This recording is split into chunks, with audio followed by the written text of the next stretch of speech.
Dr. Ars Thorne, a visiting American mythographer at Cairo University and the acclaimed author behind the blog Forgotten Echoes, was losing himself in the labyrinth of unfatalogued papyrus scrolls. It was late, the library hushed, when his eyes landed on a Ptolemaic fragment. At first glance, it seemed an ordinary record of grain shipments.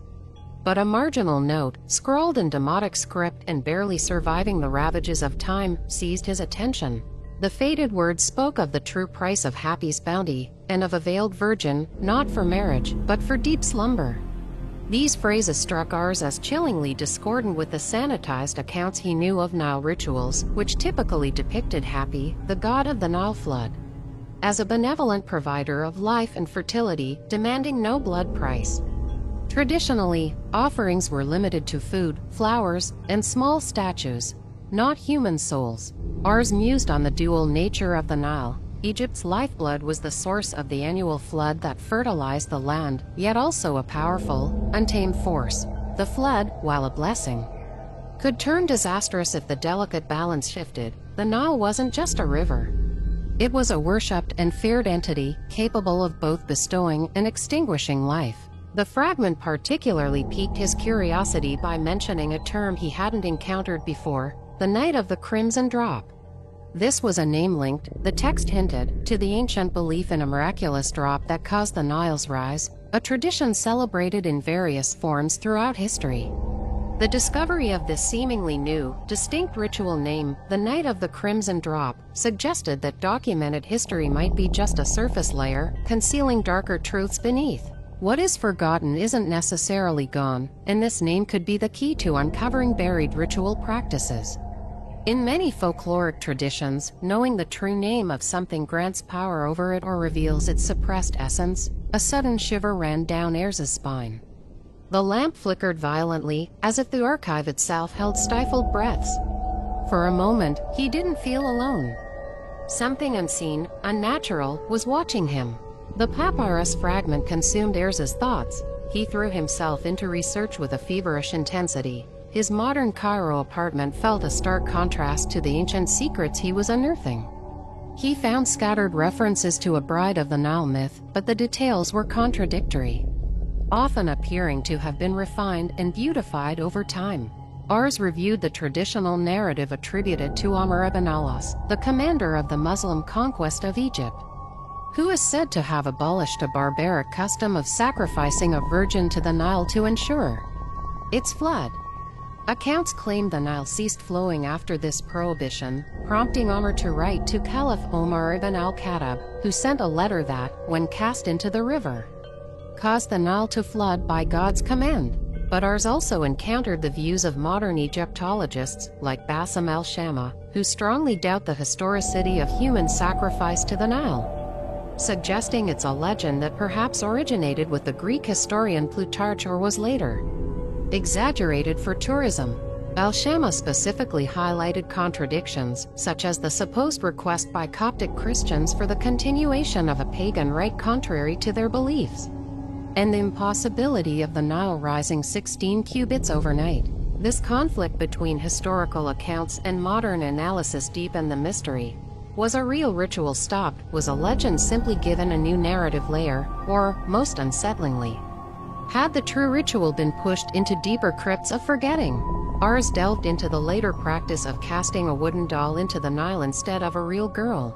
He wondered if this represented a genuine end to the practice or merely a symbolic continuation, a way to appease something ancient without paying the terrible price. The idea of the doll as a substitute wasn't just a symbol of an end, but potentially a liminal object, a mediator or surrogate keeping the ritual channel open. In many magical traditions, effigies and substitutes hold significant power. They aren't inert but connected to what they represent. If the Nile's entity, or the belief system surrounding it, was powerful enough to demand sacrifice, would it forever be satisfied with a doll? His research led him westward, to the ghost of Plutarch. He uncovered the Greek historian's tale of King Aegyptus, who sacrificed his daughter to end a famine, then drowned himself in the river named after him, a story el-Shamma dismisses as a mythological figure with no basis in Egyptian reality. Then, in a darker turn, Ars found the brittle, fictional diaries of a 19th-century British explorer, Lord Ashworth, driven by the Egyptomania that swept Europe at the time. Ashworth's journals recorded his obsessive search for the true, unvarnished bride of the Nile ritual. His writings became increasingly disjointed, describing strange occurrences along the Nile and a growing conviction that she is still waiting. Whispers began to manifest for Ars, murmurs in his apartment resembling flowing water, recurring dreams of something pulling him beneath the Nile's surface, and the scent of lotus flowers, often associated with happy and offerings wafting through places where none existed. He felt less like he was researching a legend and more like he was being drawn into it. The act of delving into a potent, dark myth can be a dangerous endeavor. The myth itself might exert influence on the researcher, blurring the lines between observer and participant. Knowledge here carried a form of contagion. Lord Ashworth's story and his descent into obsession and madness served as a cautionary precedent. This was no longer just an intellectual puzzle, it was a personal, psychological, and potentially supernatural threat. Through a vivid reading of passages from Ashworth's journals, a terrifying and visceral version of the Bride of the Nile sacrifice unfolds. This was no noble offering, but a desperate, horrifying act. The scene focuses on the chosen virgin, her unspeakable fear, the grim determination of the priests, the silent, waiting crowd, and the semi-conscious presence of the Nile itself. The air is thick with the smell of fear and incense. The sacrifice is ostensibly directed at Hapi, but perhaps towards an older, darker aspect of the river god, or even a deeper, primal entity embodied by the Nile, perhaps something akin to water spirits, river monsters mentioned in some ancient beliefs, or even Al-Nadaha, the seductive and terrifying Nile siren of Egyptian folklore. In his reflections, or perhaps echoed in Ashworth's writings, the ancient Egyptians' relationship with the Nile is analyzed. A deep reverence mixed with profound fear. Sacrifice, if it occurred, wasn't random cruelty, but a desperate covenant to ensure survival in a harsh land. A belief that life demanded life. The Nile was a god, a source, a boundary, and a potential abyss. Ars reaches a crucial link. He sees parallels between the Bride of the Nile and Celtic and Germanic sovereignty goddess myths. These goddesses embody the land and demand union, a test, or even sacrifice from a king or hero to ensure the land's fertility and prosperity. He thinks of the loathly lady who must be embraced to grant sovereignty, or kings ritually married and sacrificed to the Earth Mother goddess. The Nile, in this context, becomes a formidable territorial deity demanding its due.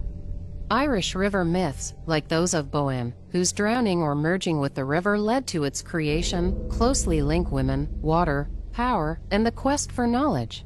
Ars discovers that the cryptic night of the Crimson Drop mentioned in the papyrus aligns with a recent date predicting an unusually high Nile flood, and with the upcoming local celebration of Laylat el-Nukta Night of the Drop, observed by Egyptians on June 17th with picnics and casting dough balls for divination along the banks. A chill of dread settles over him. Ashworth's phrase, "she is still waiting," was a prophecy. Ancient horrors are often tied to cyclical time and annual ritualistic memories, where the veil between worlds thins or past events seek to reassert themselves. The synchronicity of the Crimson Drop with a modern festival and a natural phenomenon, a high flood, creates a perfect storm for the return of the supernatural. The past isn't dead, it's waiting for the right moment in the cycle. At the climax, Ors is drawn to a remote, specific spot along the Nile late at night, the very location hinted at in Ashworth's journals. He sees a mysterious female figure at the water's edge, beckoning. Is it a hallucination, a ghost, or the entity itself manifesting? Perhaps he stumbled upon a local cult still practicing a degraded form of the ritual, or a lone individual mesmerized and drawn to be the bride. Ars shines his flashlight, attempting to alert the girl moving towards the riverbank. He recognizes her, a student from his university. He rushes forward, embracing her, trying to pull her back. As he sees her face up close, he recoils at her vacant, distant eyes, clearly entranced. He tries desperately to shake her awake, but the girl falls into a state of unconsciousness in his arms. Ars succeeds in rescuing the potential victim. He manages to break the enchantment, perhaps by brandishing a scroll of the Book of Happy type, maybe chanting words from its text, applying ancient knowledge in a desperate, modern context. However, the ancient presence still lingers. The victory is uneasy, incomplete. In his report, Ars reflects on the Bride of the Nile myth. He compares it to other dark legends involving demanding water deities, such as Greek myths of sea monsters, or tales of the phantom wanderer or vanishing hitchhiker, where a spectral woman is tied to a specific location and a tragic fate. He emphasizes how these stories tap into universal fears of the unknown, the power of nature, and the price of survival. Ars concludes that while the ritual may have changed form or been suppressed, the ancient hunger of the Nile, or the belief that spawned it, hasn't truly vanished. He looks out at the dark, flowing river. A final, chilling image or sound, a faint female sigh carried on the wind from the Nile, or the discovery that the saved victim still dreams of the water. The last shot might be of the papyrus fragment in Ars's office, the marginal writing seeming to faintly glow. True ancient horrors and folklore are rarely defeated permanently. They are often appeased, temporarily pushed back, or transformed, leaving the door open for their potential return. This creates a deeper, more enduring sense of dread, for the Nile itself is an ancient, immortal force. An ambiguity in the conclusion suits the nature of myths that evolve and whose threats lie dormant. The question remains, does the Nile truly require sacrifice, like a pharaonic deity needing appeasement to protect its devotees? Why was this girl chosen? Why was she a student in his department? Was it a coincidence, or a message from ancient forces demonstrating their ability to touch him? Will Drive.Thorn truly succeed in uncovering the depths of these truths? The river flows on, keeping its secrets.